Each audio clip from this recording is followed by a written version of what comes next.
Nous poursuivrons maintenant avec le Mali après le retour de la pause. On va parler du gouvernement de transition et cette participation très remarquée des groupes djihadistes. Les hommes en uniforme qui ont renversé l'ancien président Ibrahim Boubacar Keïta ont pris 4 portefeuilles stratégiques dans le nouveau gouvernement. La transition vers un retour des civils au pouvoir au Mali a franchi lundi une nouvelle étape. Donc avec la formation du gouvernement, la junte militaire hérite de 4 portefeuilles, mais on note également une participation très remarquée des mouvements djihadistes. Le porte-parole de la junte, le colonel-major Ismaël Ouagé, qui avait annoncé en pleine nuit à la télévision, a hérité, lui, du portefeuille de la réconciliation nationale. Un responsable de mouvement djihadiste s'est vu attribuer le stratégique ministère de l'agriculture ainsi que d'autres ministères importants. Pasteur Rideau, c'est quand même, j'allais dire, une grande victoire pour la junte d'avoir réussi à associer les mouvements djihadistes au gouvernement de transition, ce que Ibeka ne réussissait jamais à faire de son temps. Pourvu que cela dure et que ça amène la paix au Mali. Parce que les mouvements djihadistes, les djihadistes, on les connaît. C'est eux qui sèment un peu partout du désordre, de la mort, un peu partout au Mali. Bon, donc, si leur présence dans le gouvernement peut constituer un début de réconciliation, un début de rapprochement pour que ce pays puisse connaître la paix, ben, tant mieux. Maintenant, est-ce que c'est tous les mouvements djihadistes qui sont rentrés? Non, il y en a pas encore. Bon, il y en a assez. Il y en a assez.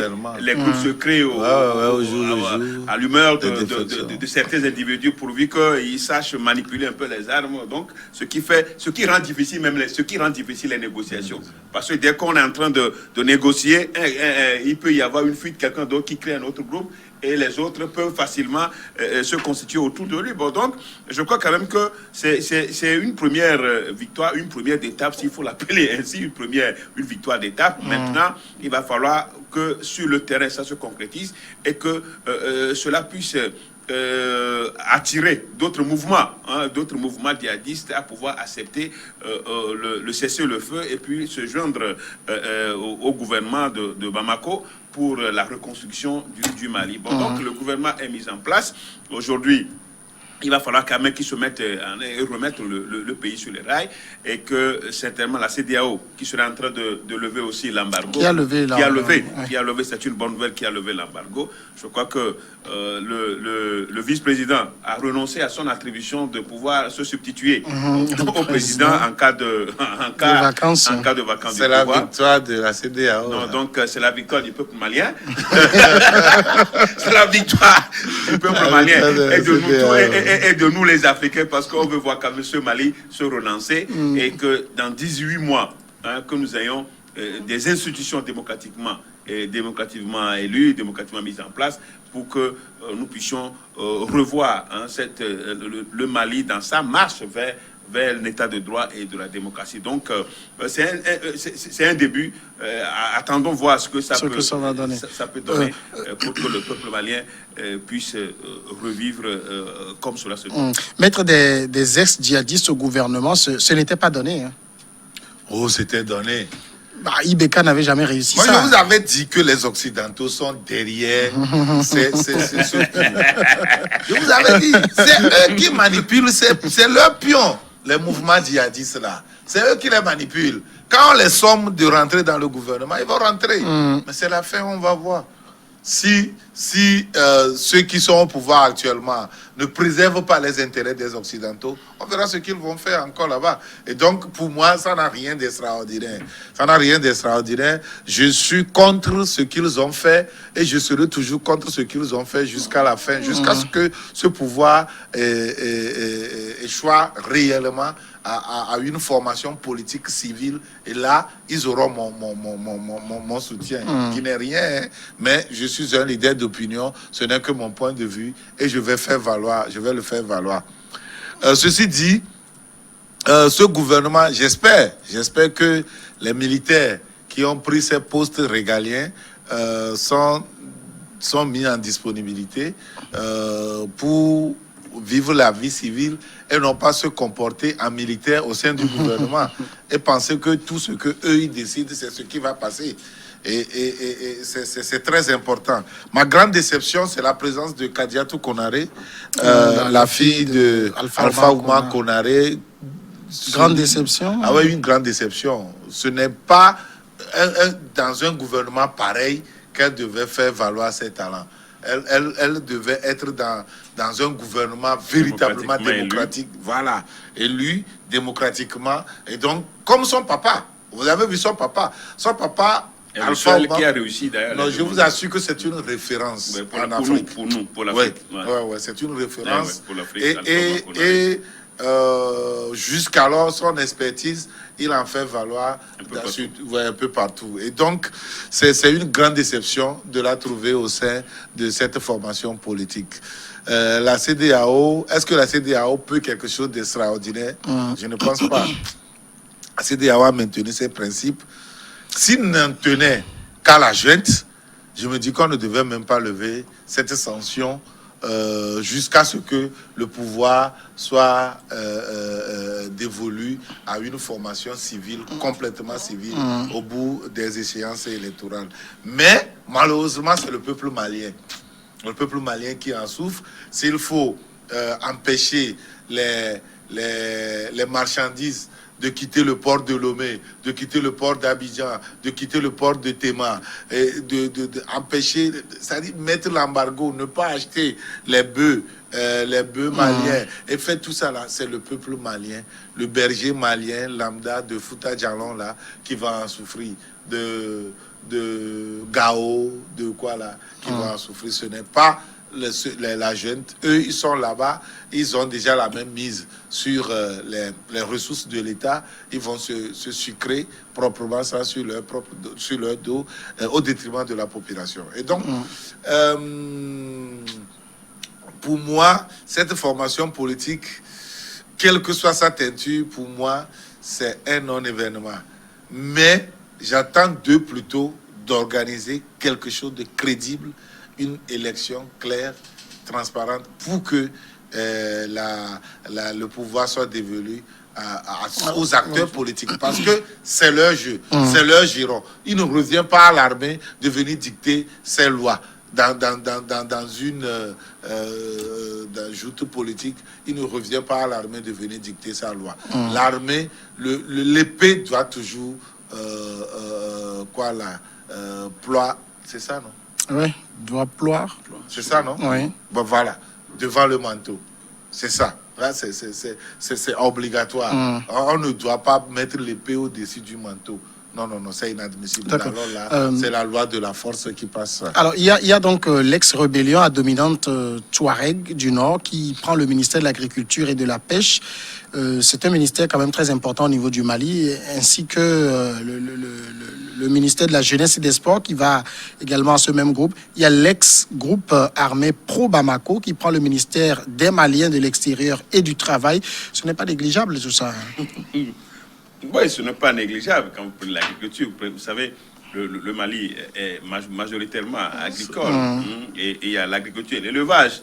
Donc, quand il s'agit d'organiser ce ministère, je crois que c'est la vie des Maliens qui est prise en compte. Donc, de toutes les façons, tout ce qu'on peut saluer dans l'attribution de ces ministères, surtout aux ex-mouvements djihadistes, je crois que il y a un ministère même pour la réconciliation. Oui, ça c'est un militaire qui l'a pris. Pour la réconciliation, non, je crois quand même que... Colonel Ismaël Ouadé. Pourquoi c'est un militaire qui vient faire la réconciliation? C'est eux qui ont blessé. Si un temps soit peu...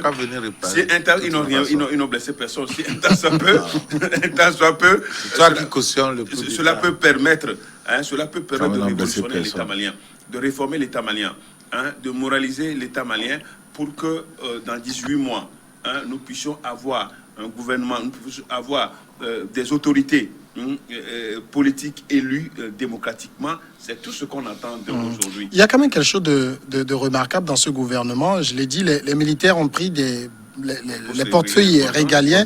Vous avez la réconciliation nationale, vous avez l'administration territoriale, la sécurité, la défense. Administration territoriale, là, il faut le souligner, puisque le Mali n'a pas de CENI, c'est le ministère qui fait les élections, c'est un militaire qui est là-bas. Ça veut dire quelque chose? Oui, parce que dans leur charte, l'organisation des élections est dévolue au ministère de l'administration territoriale. Oui. Ben, et c'est un militaire qui dirige ce ministère. Donc il n'y a pas de CENI. Ils n'ont pas de CENI chez eux.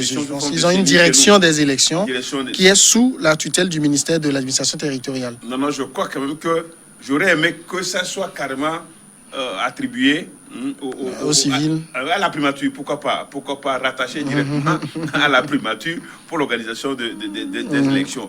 Maintenant que c'est un militaire, tout ce que on peut simuler, on peut déjà commencer par simuler dans l'intention de ces militaires-là si ils n'arriveraient pas à choisir leur homme. Si c'est ça, donc ils pourraient vouloir placer leur homme et organiser les élections pour que ce dernier soit élu. Il peut ne pas être militaire. C'est ça la démocratie. Il peut ne pas être. C'est ça la démocratie. Non, je suis en train de faire. Comme c'est un militaire qui a. C'est ce qu'ils vont faire. C'est ce qu'ils vont faire. Je suis en train de faire une lecture de la. Non, tu sais bien que c'est ce qu'ils vont faire. Je te pose la question, c'est ça la démocratie. Faire une lecture. C'est ça la démocratie. Mais pour moi, que ça soit le peuple malien qui fait son choix sur ce dernier, ça pourra marcher. Mais si c'est faire un choix établi, pour pouvoir imposer au peuple malien et bafouer la joute électorale, je crois que ça va être mal vu et ça va mal débuter. Et personne n'imaginerait la suite ce que ça pourrait donner. Ce qu'on voulait éviter, c'est que le Mali ne connaisse plus de coup d'État. Parce que le Mali, on ne veut pas que le Mali connaisse. Donc, quand vous supportez les coups d'État, pourquoi vous ne voulez plus que les coups d'État se passent ailleurs? Vous supportez la chose, vous dites que la chose est bienvenue. Au Mali de décoller.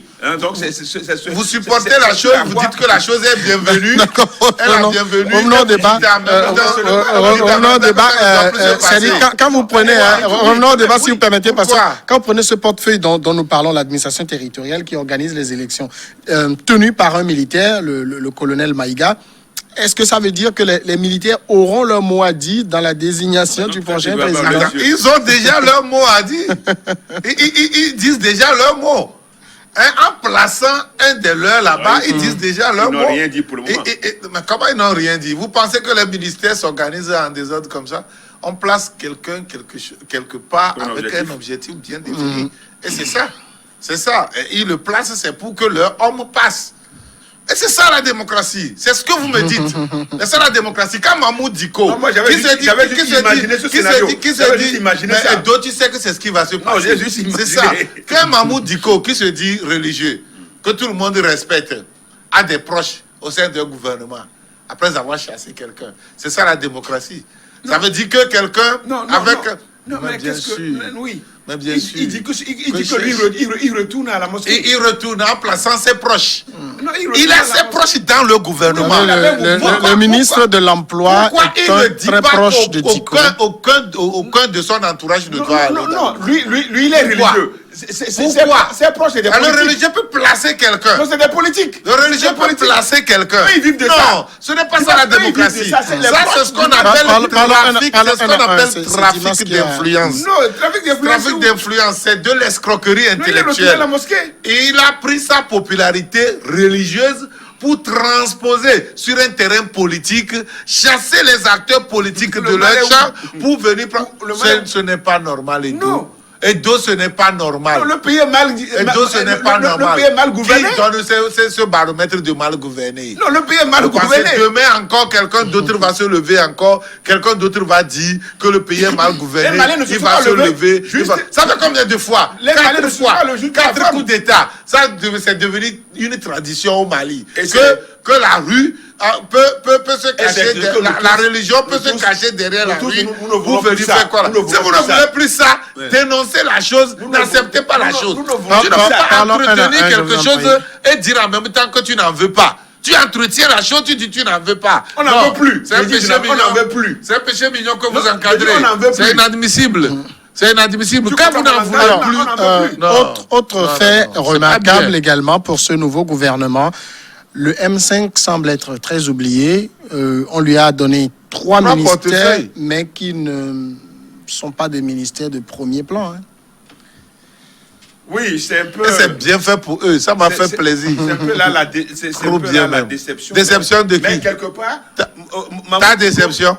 Mamou Diko aurait dit que vraiment, il ne faisait pas tout ça là pour que le M5 puisse avoir... Histoire. Et pourquoi ils n'ont pas refusé? Hein? Donc, pourquoi ils n'ont pas refusé? Non, ils auraient oui, mais le M5, lui, il réclamait des postes. Vous avez vu même pour le poste de Premier ministre, le M5 a envoyé 14 dossiers. Ouais. C'est tout à fait normal. Oui. Qu'est-ce qui est normal? M5, c'est des associations et des partis politiques réunis. Bien sûr. Donc, il y a des politiciens.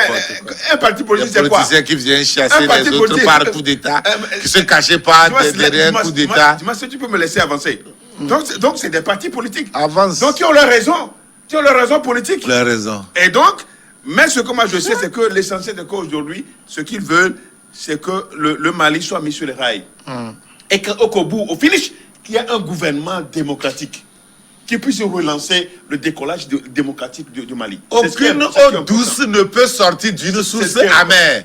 Ce n'est pas possible. Vous n'aurez pas ce gouvernement démocratique dont tu parles là. Non, vous n'aurez pas ça. Non, mais Dieu va nous prêter vie. Oui. Nous viendrons ici. Oui. Vous et moi, on va en débattre encore. Le jour là, tu seras déçu. Tu verras qu'il n'y aura pas de l'eau douce qui va sortir d'une source amère. La source amère ce n'est pas possible. La source amère est où? Mais tu vas me dire que un coup d'État, c'est quelque chose de démocratique? Non, mais je crois qu'on est déjà sorti de ce coup d'État. Il est consommé. C'est le coup d'État consommé. Mais c'est consommé, c'est fini, ça veut dire que c'est bon? Non, pas que c'est bon, mais c'est du passé maintenant. Donc, on regarde de l'avant. On va sortir de ce coup d'État. Rien de bon. Rien de bon ne sortira de ce coup d'État. Ibeka est conjugué au passé. C'est pas question d'Ibeka. C'est question de mais au-delà de tout, on peut quand même... principe démocratique. C'est pas question d'Ibeka. Nous sommes d'accord. C'est pas question d'Ibeka. De toute façon, on est déjà dedans. On leur accorde le bénéfice du doute. Parce qu'il y a des gens comme Edo là, qui acceptent ça, qui accompagnent... Non, mais des gens comme toi, ça veut dire que ce n'est pas toi en tant que pasteur Edo, mais des gens qui épousent des idées comme toi au sein de la masse, qui galvaudent des idéaux démocratiques, qui viennent se cacher derrière des coups d'État. C'est des paresseux politiques. C'est des paresseux politiques. C'est des incompétents politiques. C'est des irresponsables politiques qui se cachent derrière l'armée pour conquérir le pouvoir politique. Comme on le disait, ça c'est inadmissible. Ça c'est déjà passé. Tu parles de l'armée? Non, laissons l'armée. Ça c'est déjà passé. On a